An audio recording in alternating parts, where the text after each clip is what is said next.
того, что пленка могла быть старой. Она была несомненно старая, да. Но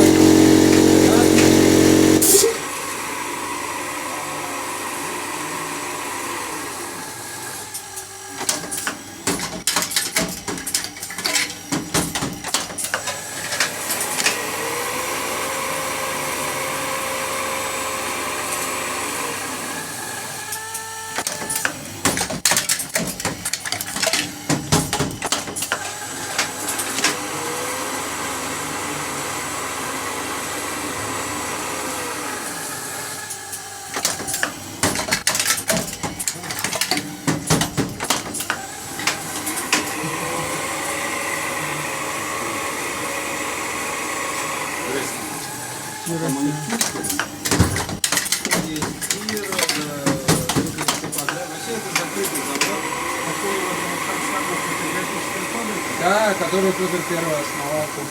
Какие-нибудь тут артефакты остались?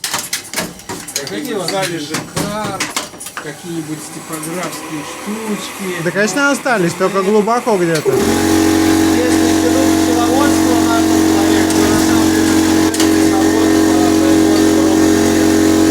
Тут еще на переписке идут фанеры, я знаю.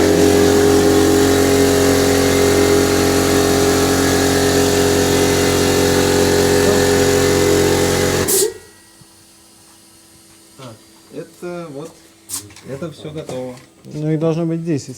Да, Это есть 10, да? 10. Ага. Тут будут цепляры.